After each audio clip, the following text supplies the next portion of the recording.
कितनी सीता रेल की पटरियों पर सो जाती है, कितनी गीता रेल की पटरियों पर लहू बो जाती है।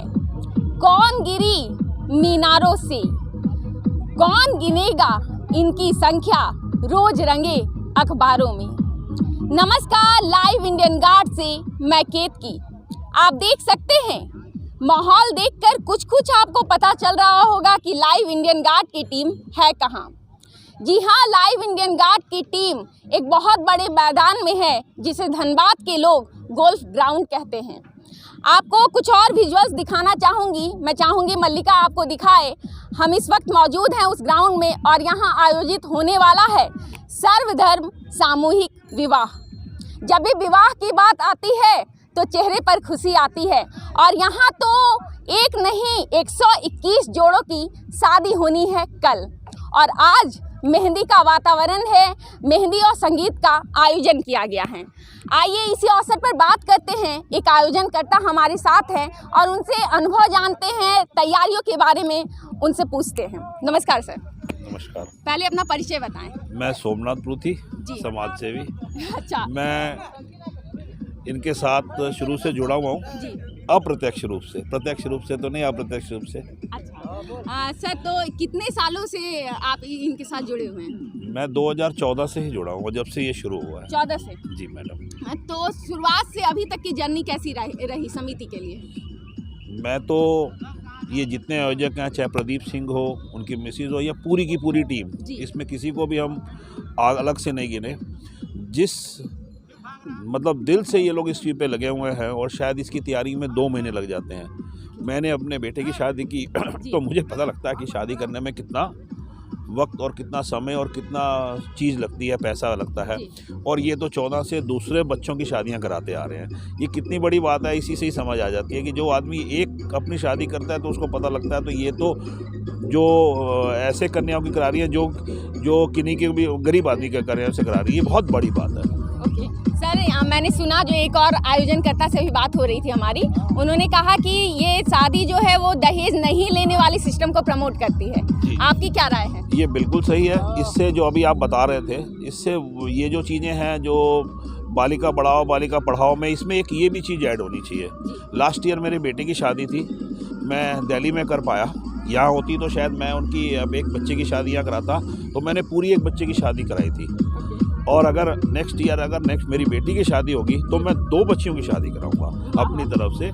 ये एक चीज़ें हैं कि जो हम लोग समाज में अगर थोड़ा सा भी हम यहाँ कंट्रीब्यूट करते हैं तो ये भी एक ऐसी जगह है जो पुण्य जगह है, जहाँ हर आदमी को जितना संभव हो कंट्रीब्यूट करे, जिससे ये जो फंक्शन है और अच्छा हो और जो ये आयोजन है उनको भी आसानी मिले। प्लस जो बच्चियों की शादी होती है उनको जो ये लोग जो दो देते हैं पूरे घर का सामान, वो और ज़्यादा और अच्छी तरीके से दे सकें, जिनसे उनका घर भी अच्छा चले। प्लस ये समाज में तो मैसेज जाता ही है कि आप एक तो सारे धर्म मिल जाते हैं, पहली बात, सबसे बड़ी बात वो। और दूसरी बात, ये आदर्श विवाह हर जगह होना चाहिए। सर, एक चीज़ और, आमतौर पर आजकल दहेज पे तो आपने बात कही ही, साथ ही साथ एक हाई फाई शादी की जो डिमांड है आजकल बच्चे भी करते हैं कि मेरी शादी अगर हो तो लाखों के खर्च होने चाहिए। डेस्टिनेशन वेडिंग बढ़ रहा है, प्री वेडिंग फोटोशूट। वैसे में इस तरीके की शादियां जो हैं वो क्या चेंज लाएंगी? देखिए, अगर आप सही बात पूछे, मेरी बात पूछे, तो मैंने अपने बच्चे की शादी बड़ी अच्छी तरीके से की, जिसको आप डेस्टिनेशन वेडिंग कहते हैं वैसे ही की। अपने बच्चे की शादी डेस्टिनेशन जरूर कीजिए। एक आदमी कमाता है पूरी ज़िंदगी, किसके लिए कमाता है?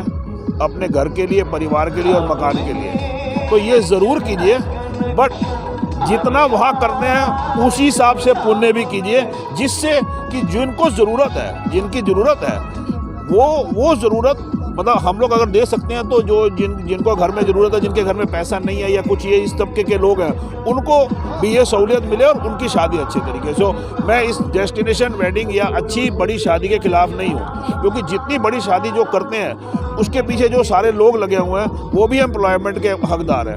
मैं ये नहीं कहता कि अपनी हैसियत से कभी ज़्यादा शादी करो, जितनी मेरी हैसियत हो उसको शादी ज़रूर करो, धूमधाम से करो, मकान बनाओ, बच्चों को पढ़ाई में दो।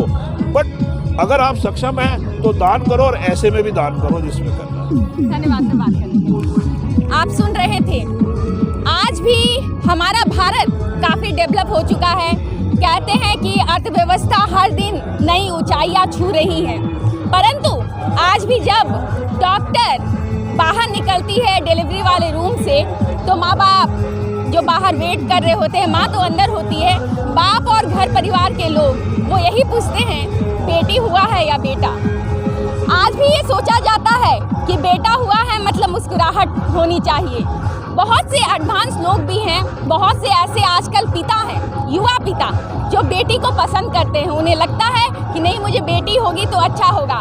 लेकिन आज भी भारत का एक वर्ग ऐसा है जो बेटियों को बोझ मानता है और उसका एक कारण दहेज भी है। सर्वधर्म सामूहिक विवाह, ऐसी शादियाँ इस दहेज वाली मानसिकता पर चोट करती हैं और साथ ही साथ भारत को और दुनिया को एक नया रास्ता दिखाती हैं कि बेटियों की शादी के कारण बेटियां बोझ नहीं हैं। लगातार खबरों के लिए बने रहें लाइव इंडियन गार्ड के साथ।